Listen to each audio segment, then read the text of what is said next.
Bismillahirrahmanirrahim. Pada suatu hari Rasulullah SAW ditemui oleh malaikat Jibril. Rasul pun bertanya, "Ada apa wahai Jibril?"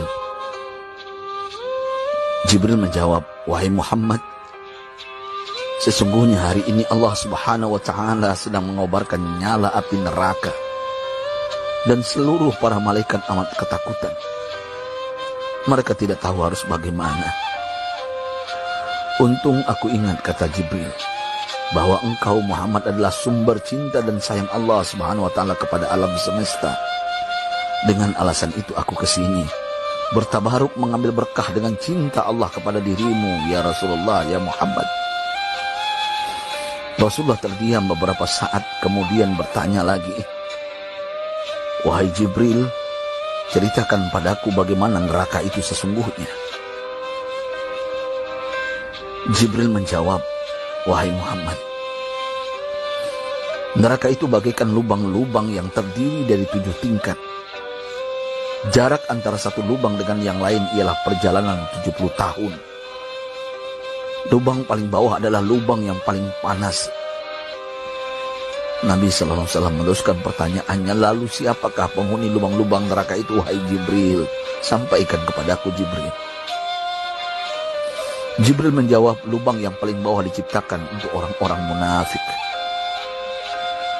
Lubang yang berikutnya untuk penyembah berhala, lalu untuk penyembah bintang dan matahari." Jibril terus menerangkan penghuni tingkatan neraka hingga lubang yang kelima, tempat umat Yahudi, dan yang keenam dihuni oleh umat Nasrani. Setelah menjelaskan penghuni 6 tingkatan neraka, Jibril diam cukup lama. Rasulullah SAW penasaran dan bertanya kepada Jibril, "Wahai Jibril, siapakah penghuni neraka yang ke-7?" Jibril diam saja tidak menjawab. Rasulullah SAW mengulangi pertanyaannya, tapi Jibril tetap diam. Rasulullah tambah penasaran dan mendesak Jibril agar dijawab pertanyaannya. Akhirnya Jibril pun berkata, "Umatmu, wahai Muhammad, mereka itu para pelaku dosa besar di kalangan umatmu, yang dimana sampai mereka mati belum sempat bertaubat." Mendengar jawaban Jibril, Rasulullah langsung jatuh pingsan. Jibril merangkulnya dan meletakkan tubuh baginda di atas pangkuannya.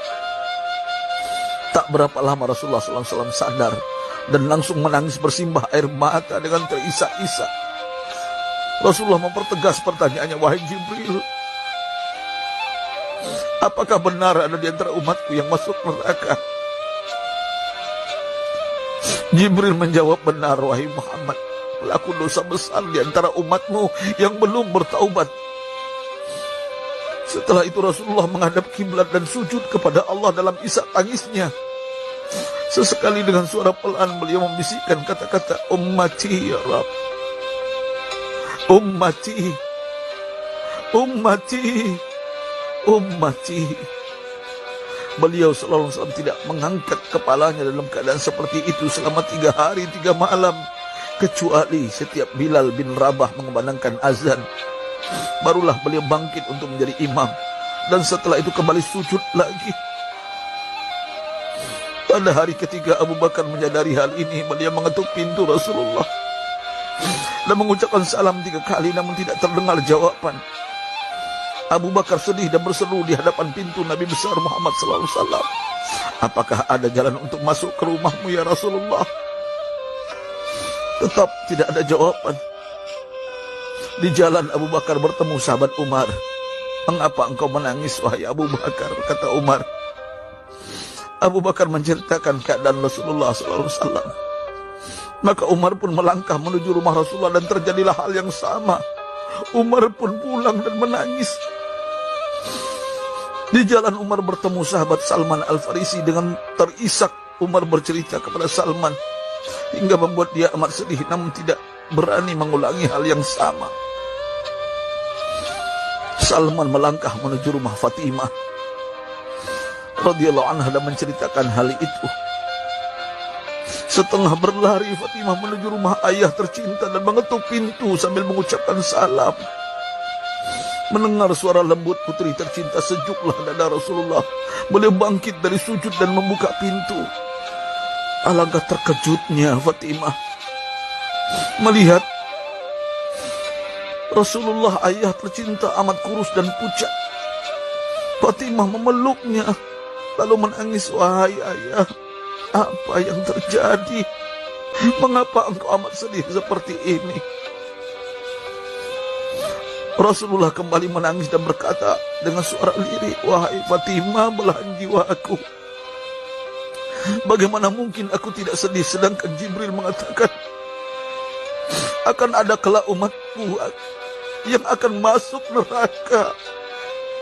Subhanallah, betapa besar cinta Rasulullah kepada kita umatnya. Sahabatku, Rasulullah mencintai kita.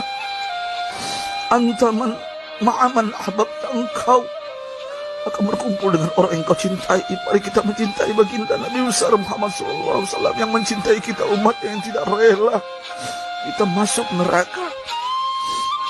Mari kita mencintai beliau dengan berselawat. Sahabatku, sampaikan, Rasul mengajarkan kepada kita, man dalla ala khairin falau mislu ajri fa'ili. Siapa yang menunjukkan kepada kebaikan, maka dia akan mendapatkan pahala seperti orang yang mengerjakannya. Mudah-mudahan ini menjadi pahala jariah bagi kita.